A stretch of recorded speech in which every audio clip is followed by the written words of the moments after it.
So this will be the last video to cover the ante and postnatal screening part of the reproductive biology topic from Unit 2, and it will cover sex-linked recessive inheritance.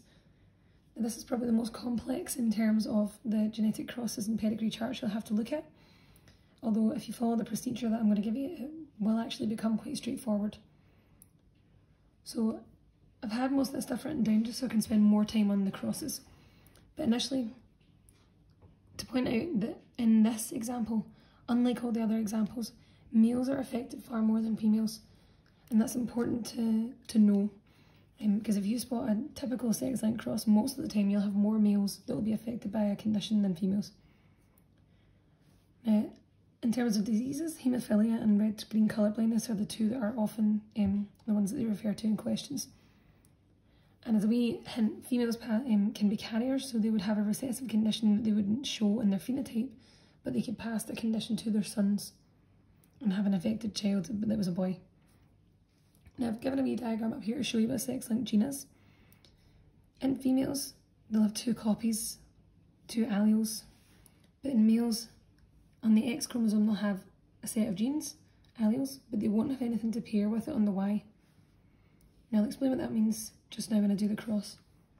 So for this one I've got a pedigree chart, same as always. This is your P generation, this is your F1, excluding those that are married in, and then this is your F2. Now in this example, you've got a normal-sighted male and a colourblind male, and then a normal-sighted female and a colourblind female. So in terms of sex chromosomes now, we're not referring to autosomes, we're talking about sex chromosomes, so you would have to refer to X and Y for a male, and XX for female. And any genotype that you write for a sex-linked cross must have those sex chromosomes in it. If you don't, you lose the marks. So in this normal-sighted male, a normal-sighted person would be dominant, and therefore I'm just going to, for easiness' sake, say that normal would be B, a capital B, and then a small b would be your colourblind person. So a person who's normal-sighted male would then have a capital B carried on as X. And a colourblind male would be a small case b, a lowercase b, a recessive b on his X. Now a colourblind female would have to carry both copies of that recessive condition to be affected. So both recessive alleles would have to be carried on her X to get that condition. She would have to have two copies, whereas a male would only have to have one. So a female normal-sighted person could be homozygous dominant and have two capital B's on her X's, or she could be heterozygous and have an X capital B and an X and then a small b. So in the same as before, we would do the recessive ones first, and there's a procedure that I'll outline at the end, or give you a copy of at the end. But just to quickly show you just now, I'll leave it paused on later, but to quickly show you just now, this is the procedure you would carry out. You'd add the sex chromosomes to all of the members of that family first in that pedigree chart, then complete the recessive males and then the dominant males, because each of those you must know their genotype from it. Then complete the recessive females and then use the rest of that information to carry out and find the remainder of the females' genotypes. So this will become a lot more clear when I show you how this works. So in this example then, you have a pedigree chart of inherited normal-sighted or colour blindness. So initially, as I said in that procedure, you put the X's for females first and XY for males.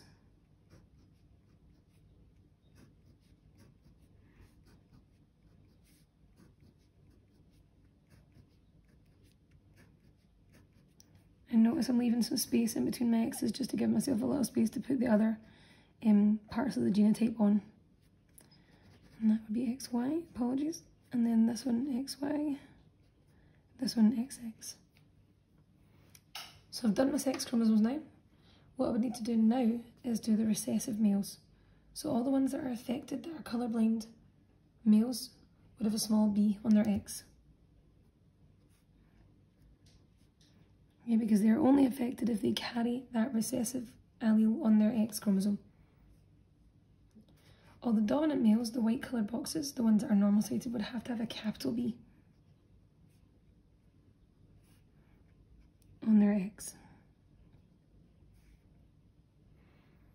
Now the remainder of the women must carry at least one capital B to make them normal looking, to make them normal sighted. So every single female that's left over must have a capital B somewhere. Okay, and then the recessive females must have 2 small b's to be colourblind and actually have that condition. So in the same way as we've done with all the previous crosses, you need to work your way backwards. So in this example, you've got 2 males, so there's nothing to really work backwards from in terms of for their genotype. But you would have to look at their mother and see what she would have. So each of these boys, each of these males inherited the Y from their father. And therefore the X must have come from the mum. So in this one, that child, that boy, has inherited a capital B from his mum on his X. But then you have a child here who is affected. So that mother must have a small b on her other X. And therefore she is termed as a carrier. So she is unaffected, but she has then passed her affected X to her son, and therefore he is now affected by colour blindness. So again, same logic applies for this family, so we can work our way backwards and see what the mum has. So this capital Y must have come from the dad to make him a boy. The X with the capital B must have come from this mum. This father must pass his affected X to his daughter, and the other affected X must have come from the mum. So this mother must also be a carrier. Okay, to figure out this child, or in fact, we're probably better to figure out the parents first. So if you look at this child here, the affected recessive male, the Y must have come from the father. So the X must have come from the mum, and therefore that mum is heterozygous. So now if you look at this child, that daughter must inherit a capital X and a B from the mum, from the dad, sorry. But she could either inherit a capital B or a small b from the mum. So therefore she could be homozygous dominant, or she could be heterozygous and be a carrier. Okay, so you need to take your time when it comes to these to follow that procedure, otherwise it won't work. And when it comes to it then, you could be asked another question on these. So you could be asked if, this again, very much similar to the ones we've done before, this parent and this parent had another child, what would be the chances of it being affected? So another Punnett square, always do them. I'll put the father up on the top and mother on the side who's a carrier. So X big B and then X small b, X big B Y, 2 X's with 2 small b's, and this would be an X and a small b Y. Now questions can be quite varied, so you could be asked if they had another boy, what would be the chances it would be affected? So you wouldn't include these 2 X's now because they're not males. So if you look at this, you've got an X with a big B, which would be normal, and an X with a small b, which would be affected. So if it was a male, it'd be 50% chance of it being affected. If they ask you what's the chances of the female being affected, so if it was a female, it was a girl, then it'd be 50% because you're just looking at the 2 X's. So for these, you have to make sure that you pay attention to which gender or which sex they're talking about. They could ask you the likelihood of the female being a carrier as well. So again, you'd rule out the males. And then if you look at this, you've got 1 carrier here and 1 affected, so 50% again. All right, so I'm going to do one more example just to really hammer this home. And it's a much larger example now. A much bigger pedigree chart. So this shows another type of disease that is carried or passed as a autosomal recessive condition. So again, P generation, F1 and F2. And for these unaffected males, I'm going to use H's for haemophiliac. Small h, sorry, for haemophiliac because it's recessive.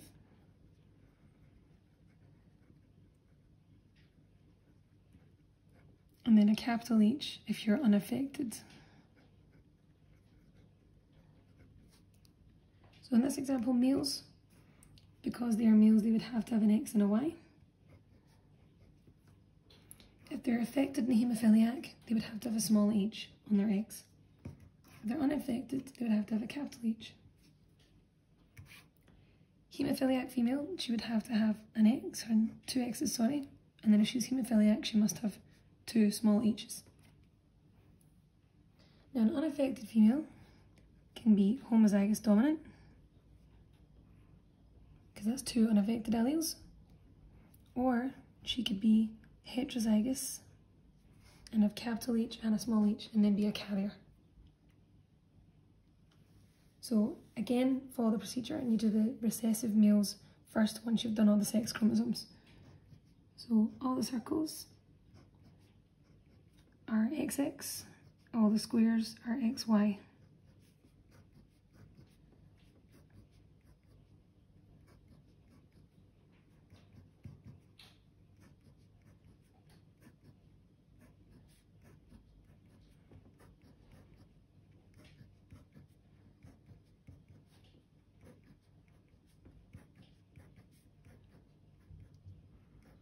Okay, so all sex chromosomes are now done, and now you then add the recessive male genotype.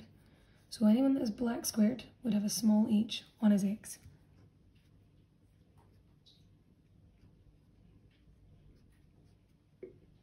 Anyone that is a white squared male would have a capital H on his X.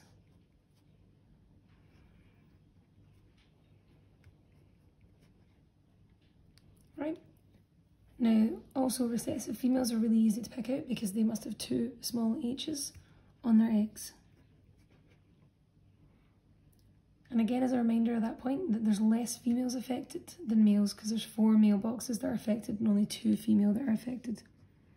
That's not always the case in terms of a cross, but it's more likely that the males are more, there's going to be more males in that cross affected. Now, all the rest of the circled females who are white circles must have at least one capital H to be that normal phenotype, to be that unaffected phenotype. So there must be a capital H on at least one of every one of the females.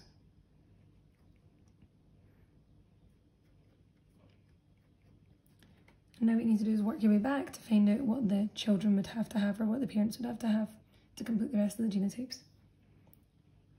So in this one, for example, we're looking to find out what the mum has. So this father must give his Y's to his sons, and therefore this other X must have come from the mum. So she therefore must have had a small h on her X. But to prove the remainder of what she's got, the father gave this child, this son, a Y. The other X must have come from the mum, so therefore she is correct in the fact that she's heterozygous. The same idea would prove it in the fact that this father's passed an affected X to his daughter, but that mother has also passed another affected X to her daughter to then get that child as an affected child. Okay, so same logic applies for this family. We've got a Y from this parent, the father, to make that one a son, but we have a capital H from that mother, so he's unaffected. Now this child must inherit one X from her mum and the other X from her father, and her father has an affected X, so therefore she would be a carrier. Now again, we'd use this logic to figure out this parent. Now, each of these children, she has passed a capital H to. So she must have at least a capital H, which we've got here. But we don't know from our children whether she is heterozygous dominant, or whether she is, homozygous dominant, or whether she is heterozygous. We would only be able to prove that if she had an affected child and had passed that small h on. Okay, so we don't know this answer to this one, but we can put down either or. Okay, so in this cross, to find out this female, you look back at her parents. The father must have given an X to her, and this mother can only give a affected, so a small h. So therefore that other X with a small h must have come from this mother and this one, therefore it would be a carrier. Okay, working on this family now. This father, unless he is given his Y's, right, and therefore would make a son, he's had 3 daughters now, 1, 2, 3.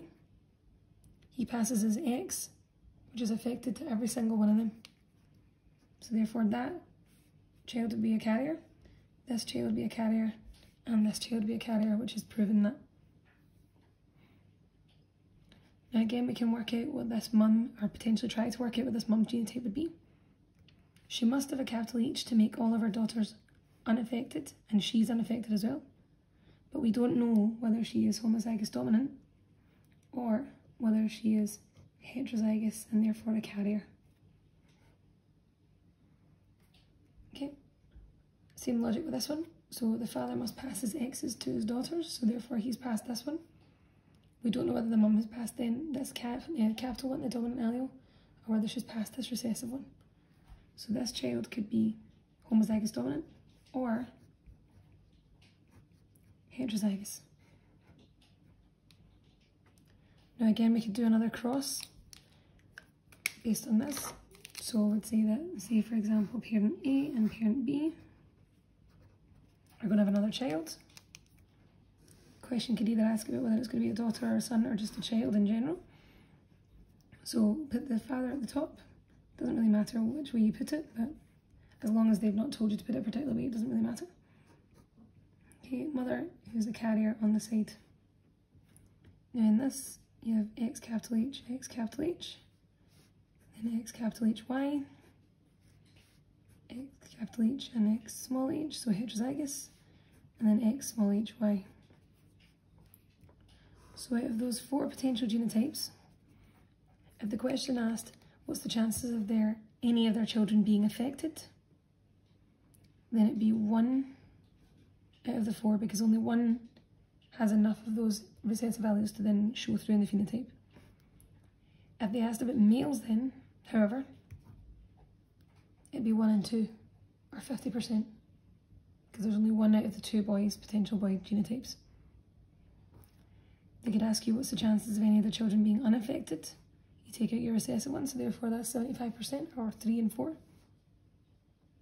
Or you could be asked what's the chances of any daughter they have being a carrier. So that 1 person would be a carrier, therefore that's 50%. They could ask you what's the chances of their daughter being unaffected, and therefore both of these are unaffected, and therefore that'd be 100%. So you would really need to be paying clear attention to the question to understand what they were asking you for this. Okay, so the last thing I'm going to leave you with then is that procedure for this cross, so that if you want to utilise this for any of the examples that you're going to be given, you can then use that to help.